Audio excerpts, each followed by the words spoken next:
दोस्तों सभी को नमस्कार। मैं अभी एरोनोवा कंपनी के कार्यालय के पास हूँ। मेरा नाम जिन्नादिए बाबानिन है, आप मुझे बस हेनरी भी कह सकते हैं।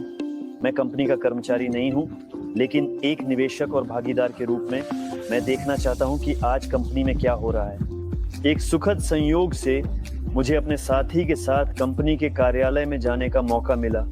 मैं प्रमुख विशेषज्ञों से सवाल पूछना चाहता हूं, यह जानने के लिए कि कंपनी ने परियोजना के पहले 6 महीनों में क्या किया है और निकट भविष्य की योजनाओं के बारे में जानना चाहता हूं। जैसा कि कई लोग जानते हैं, 4 मार्च को परियोजना अपने विकास के पहले चरण में प्रवेश कर रही है और मैं जानना चाहता हूं कि निकट भविष्य के लिए क्या योजनाएं हैं और क्या-क्या किया गया है। मुझे उम्मीद है कि यह जरूर दिलचस्प होगा। कृपया लाइक करें और टिप्पणी लिखें। मैं यहाँ अधिक बार आने की पूरी कोशिश करूंगा ताकि खुद को और आपको हाल की खबरों और घटनाओं से समय समय पर अपडेट रख सकूं और हम परियोजना पर अधिक ध्यान देंगे। मैं ना तो आपको ना ही खुद को और परेशान नहीं करूंगा। चलिए सीधे कंपनी के कार्यालय में चलते हैं और टीम से बातचीत करते हैं।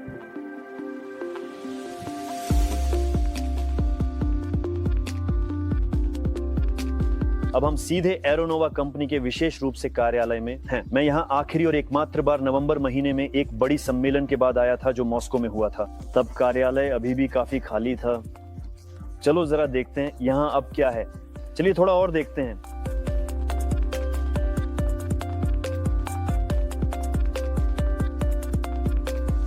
वादिम वासिलेविच, सबसे पहले मैं धन्यवाद देना चाहता हूं कि आपने मेरे कुछ सवालों का जवाब देने के लिए समय निकाला। वादिम वासिलेविच हमारे पास एरोनोवा कंपनी के मुख्य डिजाइनर हैं। जितना मुझे पता है, निकट भविष्य में पहले जेपेलिन नोवा 1 का लॉन्च करने की योजना है। ये वास्तव में अभी भी एक ड्रोन जेपेलिन है। हमने ड्रोन जेपेलिन बनाने का निर्णय वास्तव में जानबूझकर लिया क्योंकि हमें कुछ विचारों की जांच करनी थी, जिन्हें हम बाद में पायलटेड जेपेलिन पर लागू करेंगे, बस एक छोटे आकार के जेपेलिन पर। वास्तव में ये जेपेलिन जिसे हम पहले पायलटेड के रूप में बना रहे हैं वह है नोवा 2। यह 2000 क्यूबिक मीटर 6 सीटों वाला यंत्र है और हमने 1 से 2.5 के अनुपात में एक ड्रोन कॉपी बनाने का निर्णय लिया है। तो इसका आकार 2 और आधे गुना छोटा है, यानी इसकी लंबाई लगभग 17 मीटर 28 सेंटीमीटर है और इसका वॉल्यूम तदनुसार 8 गुना कम है, यानी यह लगभग 131 क्यूबिक मीटर है। ये संभवतः कई यंत्र होंगे, मुझे सच में नहीं पता कि कितने, लेकिन वे मुख्य रूप से आवरण की संरचना में भिन्न होंगे। हाँ, वहाँ वास्तव में काफ़ी बड़ा अंतर होगा। ये कई यंत्र होंगे। हम अब पहले यंत्र को मार्च महीने में इकट्ठा करने की योजना बना रहे हैं। ये सबसे पहले हमारी नियंत्रण प्रणाली की जांच के लिए बनाया गया है। तो आप वहाँ देख रहे थे, हमारे पास एक सिम्युलेटर है जो एक ही समय में ऑपरेटर का कार्यस्थल होगा। जैसे हम ये जांचना चाहते हैं कि इस कार्यस्थल से इस उपकरण को नियंत्रित करना कितना सुविधाजनक होगा। क्या पायलट के पास पर्याप्त नियंत्रण है? क्या वे सुविधाजनक रूप से स्थित हैं? क्या जानकारी उपकरण पैनलों पर सुविधाजनक रूप से प्रदर्शित होती है? क्या सब कुछ पठनीय है? और जब हम यह सब जांच लेंगे तो हमारे लिए वास्तविक मानव युक्त वाहन बनाना आसान हो जाएगा।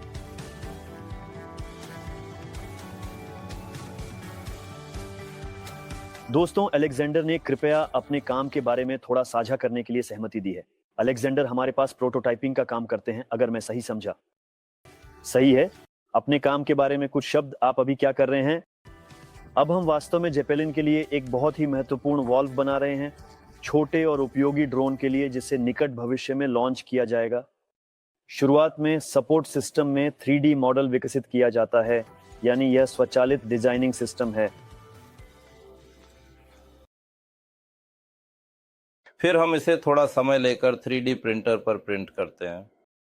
यहाँ हमारे पास 3D प्रिंटर उपलब्ध हैं। हम सीधे फाइल को कंप्यूटर से वाईफाई के माध्यम से यहाँ लोड करते हैं और तुरंत प्रिंट करते हैं। फिर हम इसे इस मेज़ पर इकट्ठा करते हैं। ये प्रक्रिया बहुत ही सुविधाजनक है। और इस वॉल्व की भूमिका के बारे में थोड़ा और, ये अतिरिक्त दबाव छोड़ देगा। तो गुब्बारे में 2 अलग अलग वाल्व हैं। एक गैस के मात्रा पर है, सही में हीलियम पर, और दूसरा वायु पर है थोड़ा। तो उस वाल्व की भूमिका जो गैस के मात्रा पर है, हीलियम का अतिरिक्त गैस छोड़ना है। अगर अचानक कोई सुरक्षित रूप से और सुनिश्चित करें कि ये वास्तव में एक आपातकालीन स्थिति है, क्योंकि हीलियम को बचाना ज़रूरी है। और दूसरा वायु के सही मात्रा पर है, जहां वे लगातार पंखे के साथ मिलकर काम करते हैं, यानी यह पूरे मात्रा का स्थिर दबाव बनाए रखता है। अगर गुब्बारा ऊंचाई बदलता है तो गैस मुख्य मात्रा में जैसे कि घटती या बढ़ती है, जैसे कि हाइड्रोजन या हीलियम, और वायु की मात्रा स्थिर दबाव बनाए रखने के लिए होती है। ये स्थिर दबाव बनाए रखना महत्वपूर्ण है क्योंकि यह गुब्बारे की संरचना को सुरक्षित रखता है और उसे फटने से बचाता है। तो पंखा काम करता है तो वॉल्व काम करता है, वहाँ ये इंटरेक्शन होता है। हम यहाँ उनका परीक्षण भी करते हैं।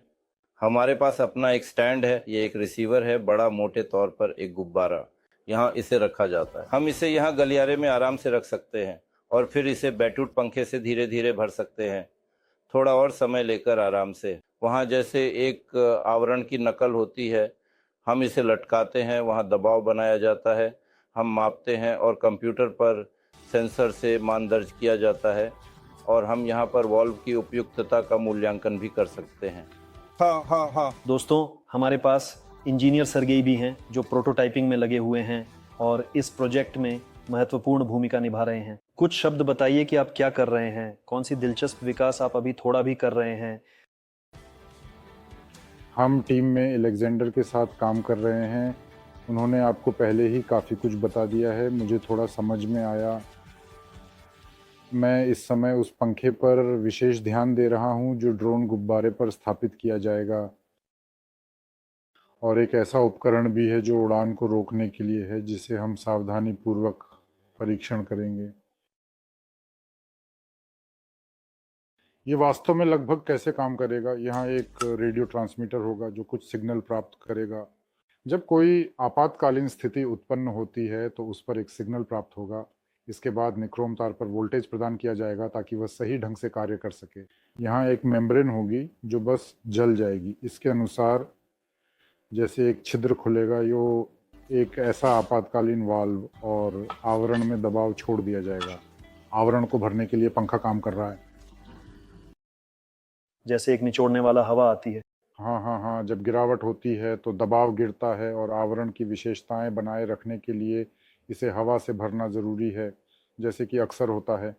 और इसके विपरीत चढ़ाई के दौरान वाल्व का उपयोग किया जाता है क्योंकि दबाव वायुमंडलीय घटता है। इसके अनुसार आवरण फैलता है और वाल्व के माध्यम से दबाव अधिक छोड़ा जाता है। दोस्तों, मुझे आज वास्तव में दिमित्री से मिलने का सौभाग्य मिला, जिन्होंने हमें गुब्बारे के नियंत्रण के इम्यूलेटर का काम दिखाने के लिए सहमति दी। दिमित्री, एक छोटा सा टिप्पणी, यह एक उपकरण है जो मुझे समझ में आया गुब्बारे को उड़ाने की ट्रेनिंग देने में मदद करता है या कोई और अतिरिक्त कार्य करता है। इस समय हाँ, वास्तव में यह एक प्रणाली है जो हमारे पास विशेष रूप से गुब्बारे के पायलटों को प्रशिक्षित करने के लिए है। यह प्रणाली बहुत उपयोगी, प्रभावी और सुरक्षित है। आगे चलकर यह प्रणाली दूर से गुब्बारों को नियंत्रित करने और वास्तविक मॉडलों पर पायलटों को प्रशिक्षित करने के लिए होगी। क्या ये पूरी तरह से आपकी विकास है? तो हमने खुद ही इसे थोड़ा ही इकट्ठा किया है, पूरा बिंदु? हाँ, इसे हमने विभिन्न कार्यक्रमों की मदद से इकट्ठा किया है। यह एक तैयार समाधान है जिस पर हमने अपना विकास लागू किया है, जिसे हम अपनी आवश्यकताओं के लिए उपयोग कर सकते हैं। मुझे पता है कई गुब्बारों के लॉन्च हुए थे। कृपया परिणाम साझा करें, जैसे आप उन्हें लॉन्च करते समय क्या प्राप्त करने की योजना बना रहे थे, कौन से परिणाम और लक्ष्य थे। उदाहरण के लिए, हाँ, अब जब हम एरोनोवा के साथ काम करना शुरू कर चुके हैं तो मैंने इन कार्यों में दूसरों को भी रुचि दिलाई है। एरोनोवा एक अग्रणी संगठन है जो नवीनतम तकनीकों और अनुसंधान में विशेषज्ञता रखता है। इस संगठन के साथ काम करने से हमें अत्यधिक लाभ हुआ है, इसलिए हम अब इस काम को कर रहे हैं जिसमें विशेषज्ञों, छात्रों और एक सक्रिय समूह को शामिल किया गया है। विशेषज्ञ अपने ज्ञान और अनुभव के साथ योगदान दे रहे हैं, जबकि छात्र नई दृष्टिकोण और ऊर्जा ला रहे हैं। सक्रिय समूह ने अब आवरणों का निर्माण स्थापित किया है, जो एक जटिल प्रक्रिया है जिसमें कई चरण शामिल हैं। इस प्रक्रिया में सामग्री का चयन, डिजाइनिंग और निर्माण शामिल है, जो सभी मिलकर एक मजबूत और टिकाऊ आवरण का निर्माण करते हैं। हम भविष्य में अपनी उत्पादन क्षमताओं के साथ गुब्बारों और एरोस्टेट्स के लिए आवरणों का उत्पादन भी शुरू करना चाहते हैं। इसके लिए हम नई तकनीकों का उपयोग करेंगे। हमारी योजना में अनुसंधान और विकास पर ध्यान देना शामिल है और अभी हम उच्च ऊंचाई पर लंबे उड़ानों के जटिल और चुनौतीपूर्ण कार्यों को हल करना चाहते हैं, जिसमें विभिन्न तकनीकी और पर्यावरणीय कारकों को ध्यान में रखते हुए सुरक्षित समाधान विकसित करना शामिल है। दोस्तों, हमारे साथ इवचेंको बोरिस अलेक्जेंड्रोविच हैं। जो नहीं जानते, यह एरोनोवा कंपनी के डिजाइन ब्यूरो के प्रमुख हैं। आप अभी किस पर सक्रिय रूप से काम कर रहे हैं? क्या कोई नई जानकारी है? निकट भविष्य के लिए क्या योजनाएं हैं? हम अब जल्द ही 130 घन मीटर के आकार के एक छोटे ड्रोन गुब्बारे के मॉडल का परीक्षण करने की कोशिश कर रहे हैं, ताकि कुछ तकनीकों का अभ्यास कर सके जिन्हें हम नोवा 2 में लागू करना चाहते हैं। इस परीक्षण के माध्यम से हम यह सुनिश्चित करना चाहते हैं कि हमारी तकनीकें सही ढंग से काम कर रही हैं और हम उन्हें बड़े पैमाने पर उपयोग कर सकते हैं। यह प्रक्रिया हमें भविष्य के लिए तैयार करेगी और हमें नई चुनौतियों का सामना करने में सक्षम बनाएगी। यह पहले से ही एक पायलटेड यंत्र है जिसमें 6 सीटें हैं, जिसका आकार 2000 घन मीटर है। तो तकनीक जो हम वहां पर काम करना चाहते हैं वह डिजिटल नियंत्रण प्रणाली है, जो अत्यधिक परिष्कृत और उन्नत है। यह प्रणाली दक्षता बढ़ाती है और सुरक्षा और विश्वसनीयता सुनिश्चित करती है। और यह जमीन पर लैंडिंग की उन्नत और आधुनिक तकनीक है, जो लैंडिंग और टेक ऑफ के दौरान जमीन पर सेवा करने वाले कर्मचारियों की संख्या को कम करने की अनुमति देगी। यह तकनीक सुविधाजनक रूप से, प्रभावी ढंग से और सुरक्षित रूप से, ये 2 मुख्य तकनीकें हैं जिन्हें हम वास्तव में छोटे मॉडल पर और अधिक विस्तार से विकसित करना चाहते हैं। हम नोवा 01 पर बहुत तेज़ी से काम कर रहे हैं, जो 130 घन मीटर का है, और निश्चित रूप से हम नोवा 02 पर भी काम कर रहे हैं, क्योंकि अगर हम अभी तेज़ी से काम नहीं करेंगे तो साल के अंत में किस गुब्बारे की बात की जा सकती है। इस समय पावर प्लांट का गहन डिजाइन, जैसे कि वर्तमान में गोंडोला और पिछली स्टीयरिंग यूनिट, वायु गैस प्रणाली का विस्तृत डिजाइन प्रक्रिया में शामिल है और भी चल रहा है। हम इस गुब्बारे के लिए एक नया और अत्याधुनिक पंखा विकसित कर रहे हैं, वास्तव में एक बिल्कुल नया वॉल्व।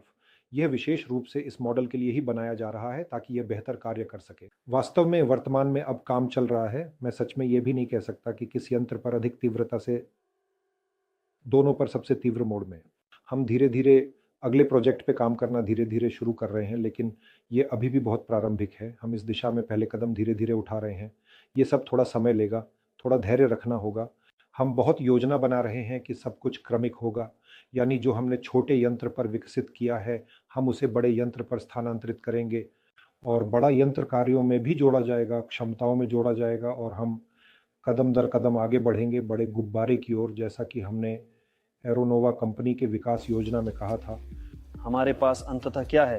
कंपनी के पास कार्यालय और प्रयोगशाला स्थान 750 वर्ग मीटर है और उत्पादन के लिए 600 वर्ग मीटर। 35 से अधिक विशेषज्ञ, जिनमें नए पीढ़ी के गुब्बारों के प्रोजेक्ट पर काम कर रहे हैं, शामिल हैं। उपकरण खरीदा गया है। इस प्रोजेक्ट में Moscow aeronautical institute, Moscow state technical university नामी बौमान और डोल्गोपुर्नेंस्कोये डिजाइन ब्यूरो शामिल हैं।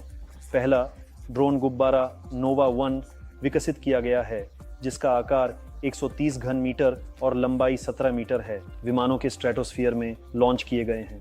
बोर्ड सिस्टम और जमीन पर डिस्पैचिंग कॉम्प्लेक्स के लिए एक नई नियंत्रण प्रणाली बनाई गई है। दूसरे गुब्बारे नोवा 2 का विकास भी चल रहा है, जिसका आकार 2000 घन मीटर है। प्री स्टार्ट चरण के लिए वित्तीय लक्ष्य पूरा किया गया है। $2.5 मिलियन का निवेश जुटाया गया है। आगे क्या होगा? कंपनी एरोनोवा के पास बड़े योजनाओं हैं। हमने गुब्बारे नोवा 1 के अंतिम विकास के बारे में बात की और इसका लॉन्च मार्च में होगा। 130 घन मीटर के ड्रोन गुब्बारे के लिए ग्राहकों, प्रदर्शनों और विज्ञापन उद्देश्यों के लिए कई संशोधनों का निर्माण किया जाएगा। एक गोदाम के निर्माण के लिए भूमि के भूखंड की खोज और खरीद की जा रही है। योजना में दूसरे बड़े गुब्बारे नोवा 2 का उत्पादन शुरू करना है, जिसका आकार 2000 क्यूबिक मीटर है। मैं यह बताना चाहता हूं कि 4 मार्च को परियोजना अपने विकास के पहले चरण में प्रवेश कर रही है। निवेश करने की शर्तें बदलेंगी। क्या खास? निवेश हिस्सेदारी की कीमत 2 गुना बढ़ जाएगी, या आप अपने पैकेज को नहीं बढ़ा सकेंगे, जैसा कि पिछले प्रोजेक्ट में किया जा सकता था। और साथ ही रेफरल इनाम पर 5% का बोनस भी थोड़ा ही बंद हो जाएगा। दोस्तों, ये मुख्य जानकारी थी जिसे मैं आपके लिए इकट्ठा कर सका। मैं कंपनी की खबरों पर आगे भी नजर रखूंगा। अगले वीडियो में मिलते हैं।